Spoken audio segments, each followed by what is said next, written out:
Olá, tudo bem com vocês? Para vocês que me acompanham aqui no canal, chegamos neste momento para acompanhar tudo que rolou na coletiva de Fernando Diniz. Diniz, aqui à sua direita, Marcelo Reis, de Craque Neto. Hoje, pelo menos no primeiro tempo, ficou meio nítido que o Corinthians tinha duas jogadas cruciais. Pelo lado direito tinha o Caio César, tentando fazer a jogada para dentro, para poder fazer o cruzamento, e a bola alçada dentro da grande área, que foi um recurso, inclusive até o Corinthians conseguiu chegar no gol por conta dessa jogada. Sem Yuri Alberto e sem o Memphis ainda, por enquanto, com uma situação indefinida, a tônica do ataque do jogo do Corinthians para o jogo, pensando na outra Copa Libertadores contra o Rosário, pode ser essa, usar muito o Caio César pelo lado direito e bola na área? Obrigado. Primeiramente, boa noite.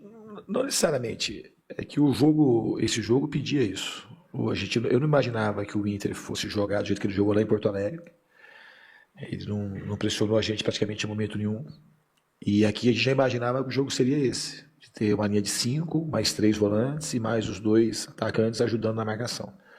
Então, com 10 caras o tempo todo atrás da linha da bola, da intermediária para trás. E com três zagueiros e 3 volantes, o meio fica quase, sendo que o Carboneiro era um cara que eles deixaram o Carboneiro e o Bernabé, mais o Alan Patrick particular, para tentar contra-ataque. Então, se o meio é muito fechado, você tenta jogar por dentro, além de ser difícil você furar por dentro, você tem uma chance de tomar contra-ataque. Então, o jogo ia ter muita terminação pelo lado. Acho que a gente soube usar bem isso. Estranhamente, no treino e hoje também, teve muito cruzamento que a bola não subiu. Uma coisa que não acontecia, não sei se era a bola, se era o campo, que a bola não estava subindo. Mas era a maneira que a gente planejou, que a chance maior de a gente fazer gol era justamente do jeito que a gente fez. A gente fez os 2 gols, um cruzamento, a bola na trave do Mateuzinho foi um rebote do cruzamento, a bola que o Bidon quase fez o gol também foi uma bola de cruzamento que o Bidon pôs para trás no primeiro tempo. Teve a bola do Pedro Raul, um pouquinho antes do gol que ele fez. Então era um jogo que sobra quando você joga com times, joga dessa forma muito retrancado, com o meio muito fechado, é a bola terminar pelo lado. Não que você vai terminar todas pelo lado, mas assim, era o normal disso acontecer. Então a estratégia do jogo que a gente tinha era essa, e a gente conseguiu executar bem, um pouquinho mais. O futebol hoje não segue uma lógica formal de você jogar melhor, atacar mais, chutar mais, você vai ganhar o jogo. Mas o Inter praticamente deu esse chute no gol, um chute difícil, mas muito mais difícil do que as chances que a gente perdeu de entrar. Entendeu? Tentou chutar, acertar o gol e acertou a bola lá no trinco. Diniz, aqui à sua direita, boa noite. Luiz Fabiani da Bandeirantes. Hoje a opção no setor ofensivo foi pelo Pedro Raul, que pôs fim a um jejum de 17 meses sem marcar. E no banco de reservas, em sua maioria, garotos da base. Diante desse cenário, o quão frustrante é para o treinador saber que talvez uma das soluções para o ataque hoje não estava disponível, estava no camarote acompanhando o jogo, após uma semana extensa de idas e vindas quanto à sua renovação com o Corinthians, no caso, o Memphis Depay. O mais importante para mim é que a gente está muito próximo de contar com ele. E todo mundo sabe, eu não tive ainda o privilégio de contar com ele aqui desde que eu cheguei. Ele foi, desde que ele chegou no Corinthians, um dos jogadores mais decisivos. E é um cara que tem um brilho diferente. E ele vai nos ajudar muito. Estou ansioso para a renovação. Está muito perto de acontecer. Acredito que nesses próximos dias ele vai acertar a renovação e a gente vai poder trabalhar juntos, que eu não tive ainda. Eu trabalhei com o Memphis no campo uma semana, praticamente, só alguns dias, nem uma semana, acho que uns 4 ou 5 dias. Então ele é um cara que vai dar peso para o nosso time, vai dar qualidade, dar experiência. Então vai ser muito bom poder contar com ele. Diniz, aqui, boa noite. Rafael Jacobucci, do portal Meu Timão. O senhor é dos poucos treinadores do futebol brasileiro que debate de forma ampla o nosso futebol. E aí, nesse ponto que eu quero chegar. O quanto impacta, né, um planejamento dentro do Corinthians quando você tem alguns problemas fora das 4 linhas? Isso não acontece desde agora, desde o ano passado. Mas pontuando, transfer ban, questão do gramado, renovação do Memphis, tem também a questão do atraso do direito de imagem. O quanto impacta dentro de uma competição, de uma eliminação, e o senhor que tem uma perspectiva de um trabalho, um elo com direção e dentro das 4 linhas. Obrigado. Obrigado pela pergunta. O que mais me contempla na minha vinda para o Corinthians, como você disse, isso não era novidade. Eu sei que o Corinthians já tem uma história de anos que foi acumulando dívidas. E uma das coisas que eu gosto de estar aqui é que eu conheço o presidente há muito pouco tempo, mas eu vejo que ele é um cara muito sério e ele está tentando pagar dívidas e, ao mesmo tempo, ter um time e tentar colocar o Corinthians numa boa direção. E isso é uma coisa que eu gosto de participar disso. Porque se não fosse assim, como é que vai fazer se colocar um presidente equacionar o Corinthians hoje, com tantas dívidas que tem? Porque os transfers não é por conta dessa gestão. Então ele tem uma herança que não tem como, agora se assumiu a cadeira, você tem que resolver. Ele está se esforçando para resolver. E eu acho que é uma seriedade muito grande, tanto ele quanto o Marcelo, o Thiago, o Júlio, os caras da diretoria. Aconteceu o negócio do campo, que é uma empresa que foi para nós, pegou de surpresa, porque é uma empresa que está aí desde a época que a Arena ela foi construída, mas infelizmente entregou o campo em péssimas condições, em se tratando do melhor campo que tinha no futebol brasileiro. A promessa é de que o campo vai ficar bom, vai ficar melhor do que estava quando parou e vai voltar a ser o melhor campo do Brasil. Mas assim, o que me anima é que as pessoas trabalham com muita seriedade. Mas é difícil, assim, sem dinheiro, a gente tem muito menos possibilidade. Tem hora que você tem que escolher, tem que pagar transfer ban ou pagar salário. O dinheiro é um só. Agora, é saber fazer as coisas, isso não é uma coisa, ninguém está acomodado, não é uma coisa para acomodar, muito pelo contrário, é criar soluções para que a gente consiga sair dos transfer bans e a gente ter uma folga financeira para a gente conseguir pagar salário em dia, porque os jogadores precisam receber em dia, e o campo melhorar, e eu espero que essas coisas aconteçam. E a gente faz de tudo para que não atrapalhe. Mas, obviamente, são coisas que não são boas, são coisas que facilitam a vida, o trabalho acontecer. Mas está todo mundo, uma coisa boa é que está todo mundo muito empenhado em fazer o melhor para o Corinthians. Diniz, aqui, boa noite, Henrique Vilhote, Central do Timão. Diniz, sei que é um assunto delicado de falar, desde o primeiro jogo vocês trataram sobre isso ainda no Beira-Rio, que foi a questão da arbitragem, mas eu queria que vocês fizessem um apanhado geral sobre isso. Tendo em vista que no primeiro jogo houveram as reclamações dos lances capitais da partida em relação ao lance do Matheus Bidu e principalmente a maneira como foram tratados os atletas e a comissão técnica naquela partida, e hoje, em alguns lances, foram reclamados no próprio lance do gol do Internacional. Você se dirige ali ao Bandeira, a sua comissão técnica, os jogadores reclamam de uma possível falta. O quanto você atribui a isso a eventual desclassificação do Corinthians, como aconteceu hoje? Então, acreditando aí na seriedade da CBF, na comissão de arbitragem, vou falar de uma maneira muito educada, e também sei que os caras da CBF não são ditadores, acho que eles vivem num sistema democrático, e o cara não vai punir, que nem da outra vez eu falei no Mirassol, eu fiz uma crítica legítima à arbitragem e me colocaram em algum artigo, nem sei o que aconteceu com isso, acho que fui absolvido.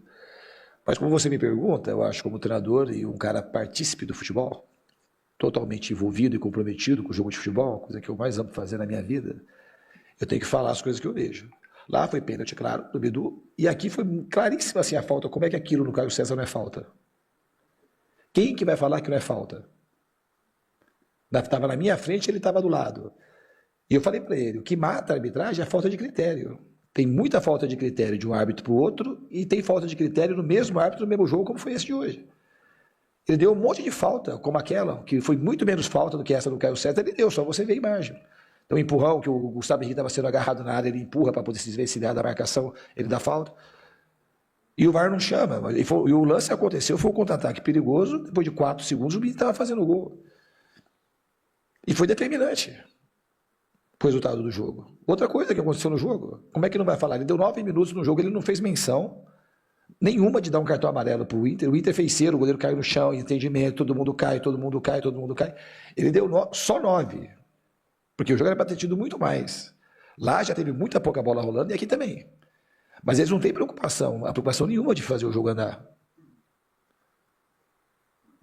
E aí eu não acredito que isso é uma coisa que você não possa falar, isso é uma coisa que aconteceu no jogo, a constatação do jogo. Aí ele deu 9 minutos e ele terminou o jogo com 8 minutos e 20. E quando ele deu 9 minutos, o Inter continuou fazendo mais cera ainda. Então ele teria que ser 9 e para no mínimo 10 ou 11 minutos, ele terminou com 8 e 20. Ele não sabe como é que vai terminar o jogo, que hora que vai sair o gol. A gente estava em cima o tempo todo para fazer o terceiro gol. Ontem o Atlético Mineiro fez o gol, faltava 5 segundos para terminar o jogo, ou 3 segundos, na hora que no deadline ali. Então a arbitragem hoje ela foi decisiva. E lá em Porto Alegre ela também. Então, nesse confronto, a arbitragem foi decisiva. A gente tem coisa para melhorar, nós erramos, errei, o jogador errou, todo mundo errou. A gente podia ter feito mais coisa, mas hoje, principalmente, a gente se esforçou no limite máximo. Os jogadores estão de parabéns, a torcida está mais de parabéns ainda, acho que o time hoje representou bem a torcida. Lá em Porto Alegre faltou. Mas hoje aqui a gente não deixou faltar vontade, nem coragem, nem insistência. A gente jogou hoje como a torcida é. Jogou o tempo todo acreditando que dava, insistindo, e na raça, na vontade. Mas o jogo, na questão da arbitragem, ela foi determinante para essa passagem do Inter. Com todo o mérito que o Inter tem, também tem mérito, mas a arbitragem ela foi determinante nesse confronto. Boa noite, Diniz. Yuri Medeiros, da Itatiaia. Se a gente pegar os dois jogos, os números, a gente entende que o Inter talvez não tenha criado para fazer 3 gols no Corinthians, né? Isso te preocupa de alguma forma, talvez virar uma tônica dos adversários precisarem de muito pouco para ferir o Corinthians, e o Corinthians, por outro lado, com mais volume, mais finalizações, talvez não ser tão eficiente para transformar isso em gols? Obrigado. Não, eu tenho mais preocupação se a gente estivesse oferecendo muita chance para o adversário. Eu acho que esse é um bom caminho. Estaria preocupado se a gente estivesse oferecendo 20 chances por jogo e o adversário não estivesse conseguindo fazer, que uma hora começa a fazer. Eu acho que o jogo de lá de Porto Alegre, a gente jogou numa rotação mais baixa, mesmo no primeiro tempo. E hoje não. Eu acho que hoje a gente foi um time que ofereceu muita pouca chance ao adversário. Então, para fazer um gol, não teve nem a chance, não foi uma chance clara. Foi um gol. O Bernabé, o Messi, o Neymar, o Cristiano Ronaldo, se chutar mais 20 bolas, 50 bolas daquela, acertar aquela, do jeito que ela acertou. Então, foi um chute de rara felicidade. Aqui, Fernando. Boa noite, Rafael Esgrelhas, Energia 97. Desde a sua chegada aqui no Corinthians, você falou do resgate no futebol de uma figura muito importante que é o Rodrigo Garro. Nos 180 minutos, o time do Corinthians precisava da qualidade desse jogador, que é o principal artífice da jogada, da armação das jogadas. O Garro tem ficado abaixo nos últimos jogos, no seu entender, e por que o Garro caiu tanto nas últimas partidas da equipe do Corinthians? Então, eu acho que no jogo de hoje, não. Acho que no jogo de hoje era um jogo difícil e eu acho que ele participou, na minha opinião, ele participou bem das coisas que dava para participar. Ele ficou mais perto do gol, ele foi muito importante nas bolas paradas, nos gols que a gente fez, e nas outras chances que a gente criou de bola de cruzamento. E ele fez aquilo que eu tinha pedido para ele fazer. O jogo estava muito difícil, e para ele, o jogo era um jogo mais difícil. O jogo por muita carência de espaço e um jogo que ia terminar muito em cruzamento. Então não era um jogo hoje mais fácil, mas eu acho que a atitude dele, desde quando a gente voltou, ela foi muito positiva. Eu acho que do jeito que ele performou tanto nos treinamentos como no jogo de hoje, é muito próximo do Garro que antes da parada para a Copa do Mundo. Diniz, aqui à sua direita também, Lucas Belotti na Rádio Band News FM. Você tratou brevemente sobre o gramado, eu queria te ouvir mais sobre esse tema, porque intervenções foram feitas, os trabalhos continuaram entre o jogo contra o Atlético e hoje, teve até um hiato grande. E qual foi a sua impressão do gramado? Hoje a gente teve uma nota da empresa, da própria Arena, dizendo que melhorias poderiam ter sido vistas. Visualmente a gente via com menos areia, mas lá embaixo você sentiu que de alguma forma o gramado atrapalhou, e quão melhor ele estava em comparação com o último jogo? Eu estava um pouco melhor, mas não melhorou substancialmente. Mas melhorou um pouco o campo, mas não substancialmente. Estava um pouco melhor. Estava pior do que no jogo do Remo, na minha opinião. Diniz, aqui atrás, Iago Rudá, do GE, boa noite. Aqui no Corinthians parece que a pressão é sempre um pouco maior por conta de tudo que envolve o clube, o tamanho, a torcida e tudo mais. A gente viu hoje aqui o Corinthians sendo eliminado da Copa do Brasil, era o atual campeão, mas a torcida aplaudindo vocês, a entrega dos jogadores. Eu queria que você falasse um pouquinho assim, desse apoio que você está recebendo, mesmo nesse momento de várias incertezas que já foram comentadas aqui, né? Transferban, todo esse contexto aí que o clube está atravessando, o quanto que esse apoio aí que vocês receberam, mesmo numa eliminação, pode eventualmente ajudar aí para os desafios que o Corinthians tem na sequência da temporada? Eu acho que hoje o time jogou como um time corintiano. Um time que se entrega, que vai até o final, insiste, com coragem, com raça, com gana. E a torcida do Corinthians é uma torcida que valoriza isso. Ela enxerga isso, ela se sente representada. E é muito bom. É uma coisa rara acontecer o que aconteceu hoje no futebol. Um time sair aplaudido dentro de casa depois de uma eliminação. E que isso sirva de estímulo para os jogadores, para essa conexão com a torcida ela ser cada vez maior. Porque a gente tem um grande craque aqui. Um imenso jogador que é a torcida corintiana. Então a gente tem que se esforçar ao máximo para representar bem a torcida. Para a gente criar cada vez mais essa conexão e sentir essa simbiose cada vez mais forte, porque faz muita diferença jogar no Corinthians e ter o apoio dessa torcida. É emocionante demais. Hoje, quando começou o Paulão Pauli, é uma coisa linda de se ver, que mexe com todo mundo. É uma coisa bonita para o futebol brasileiro, ter uma torcida como a do Corinthians. Boa noite, Diniz. José Eduardo da Agência Ultimão. Bom, o Corinthians acaba sendo eliminado hoje, como na pergunta anterior, a torcida apoiou muito o time, então o Corinthians já tem um jogo muito importante pela frente, que é a Libertadores. No meio da semana já tem Rosário lá na Argentina, um jogo teoricamente muito difícil. Então, um recado para a torcida corintiana. O que você falaria após essa eliminação e após todo esse apoio da torcida corintiana com os jogadores, com o técnico, desde a recepção lá no ônibus até o apito final? Primeira coisa é gratidão muito grande por tudo que eles fizeram, não só hoje, pelo que eles têm feito. E que a gente vai se esforçar ao máximo para representar bem cada torcedor corintiano. A gente seguir junto nesse sonho, que é um sonho maior da Libertadores, sabendo que a gente tem o Red Bull no domingo. Por enquanto a gente está pensando no Red Bull. Diniz aqui no fundo, Guilherme Pradella da Rádio CBN.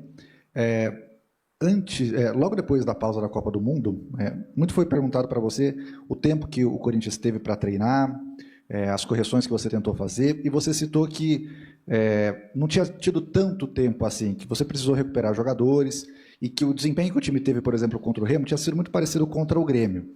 Então, a impressão que deu foi que você relativizou um pouquinho aquela questão de tempo com melhora de trabalho, uma coisa ligada efetivamente à outra. E a gente sabe que, às vezes, não é tão diretamente ligado assim.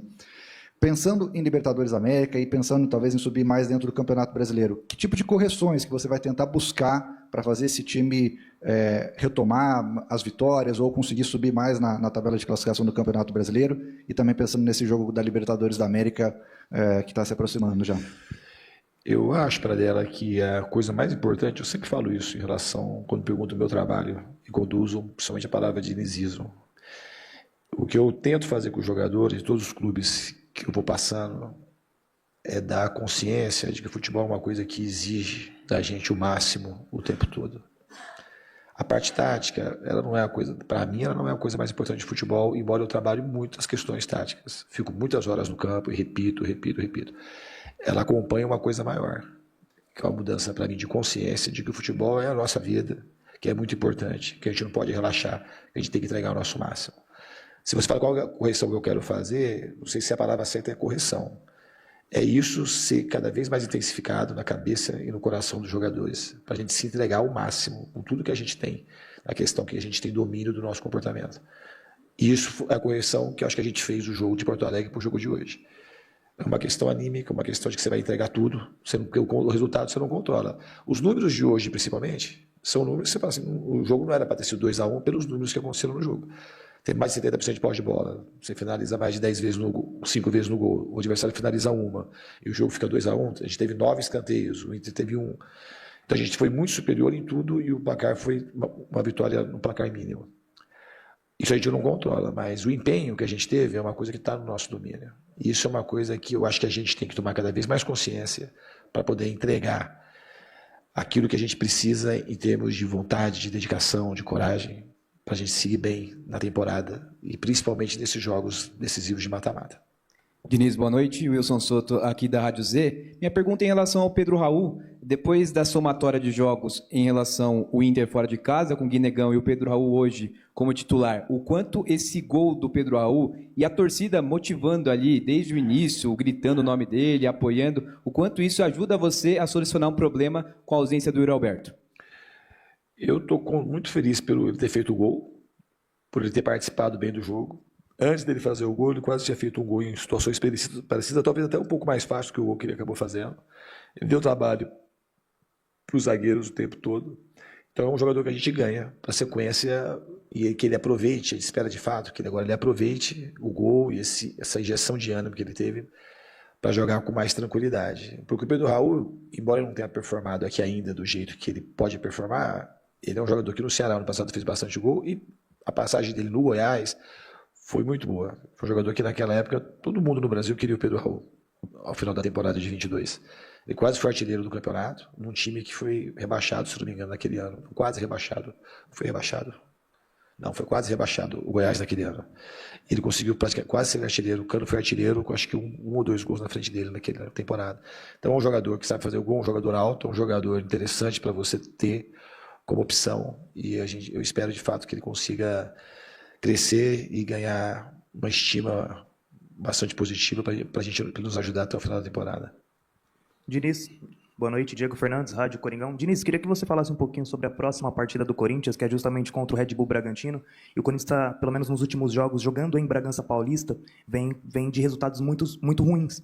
E uma vitória do Corinthians ultrapassa o próprio time do Red Bull Bragantino. Então, queria que você falasse um pouquinho, projetasse um pouquinho o próximo jogo do Timão. Jogo difícil, como todos os jogos do Campeonato Brasileiro. É um time muito bem organizado. O Wagner, o Mancini, é um treinador que eu admiro muito, que eu gosto pessoalmente. E está fazendo um campeonato muito bom. Um time que tem bastante consistência defensiva, um time que joga para frente também.